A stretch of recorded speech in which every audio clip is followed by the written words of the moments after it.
Assalamualaikum warahmatullahi wabarakatuh.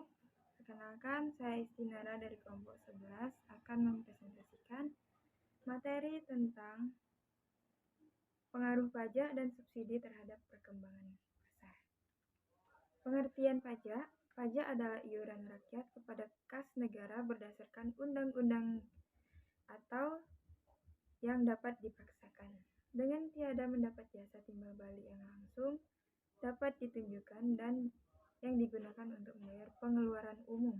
Terdapat jenis-jenis pajak antara lain yang pertama, pajak penghasilan atau pajak PPH, pajak bumi dan bangunan atau PPB, pajak pertambahan nilai atau PPN. Lanjut ke pengertian subsidi. Menurut Dani Iskandar, pengertian subsidi adalah bantuan yang diberikan pemerintah kepada produsen sehingga harga yang ditawarkan sesuai dengan keinginan pemerintah dengan harga yang lebih murah daripada harga semula. Dengan adanya subsidi yang bersifat spesifik atas suatu barang atau S, maka kurva penawaran akan bergeser sejajar ke bawah. Dengan penggal yang lebih kecil atau lebih rendah dari sumbu harga. Sedangkan grafik fungsi permintaannya tidak terpengaruh dengan adanya subsidi. Fungsi penawaran sebelum subsidi adalah P sama dengan F dalam kurung Q. Fungsi penawaran sesudah subsidi adalah P sama dengan F dalam kurung Q dikurang S. Besarnya subsidi yang diberikan oleh pemerintah adalah S sama dengan SQ,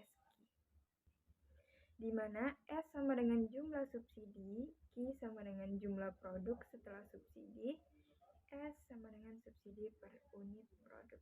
Soal yang pertama, fungsi permintaan suatu barang ditunjukkan oleh persamaan PD sama dengan min 3PD ditambah 50, sedangkan fungsi penawarannya QS sama dengan 5PS ditambah 10. Apabila pemerintah memberikan subsidi sebesar Rp4 per unit terhadap barang tersebut, tentukanlah A. Harga dan jumlah keseimbangan sebelum dan sesudah subsidi.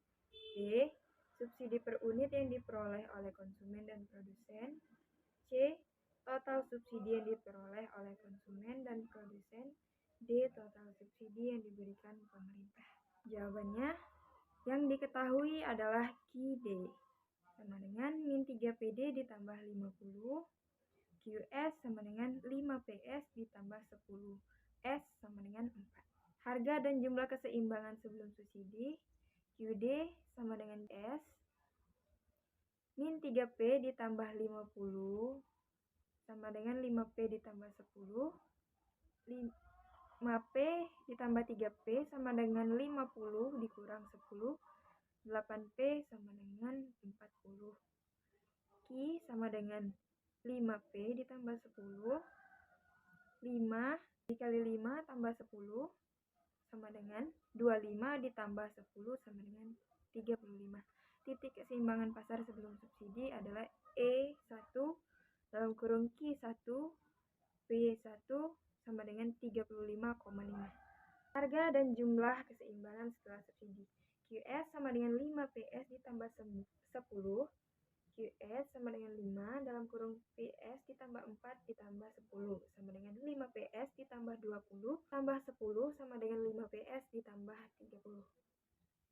QD sama dengan QS min 3P ditambah 50 sama dengan 5P ditambah 30, 5P ditambah 3 sama dengan 50 dikurang 30.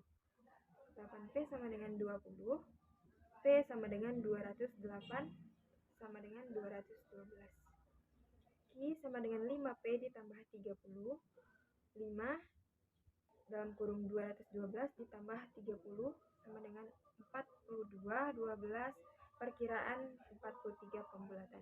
Titik keseimbangan pasar setelah subsidi adalah E2, Q2, P2, E2 dalam kurung Q2 dan P2 sama dengan 43,2 1/2.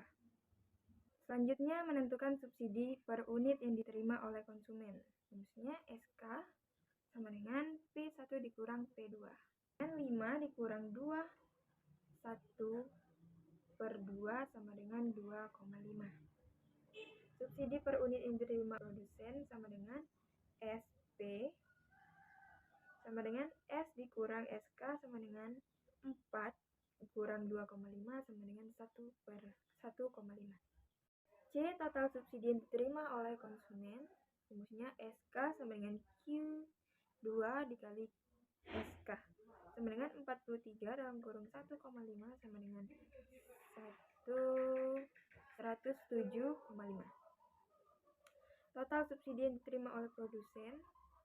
Rumusnya PSP sama dengan Q2 dikali SP sama dengan 43 dalam kurung 1,5 sama dengan 64,5. Total subsidi yang diterima oleh konsumen. Rumusnya SK sama dengan Q2 dikali SK sama dengan 43 dikali 1,5 sama dengan 107,5. Total subsidi yang diterima oleh produsen sama dengan rumusnya SP sama dengan Q2 dikali SP, yaitu 43 dikali 1,5 sama dengan 64,5. Total subsidi yang diberikan oleh pemerintah. Rumusnya T sama dengan Q2 dikali T sama dengan 43 dikali 4 sama dengan 172. Sekian presentasi dari saya, Istinara dari kelompok 11. Wassalamualaikum warahmatullahi wabarakatuh.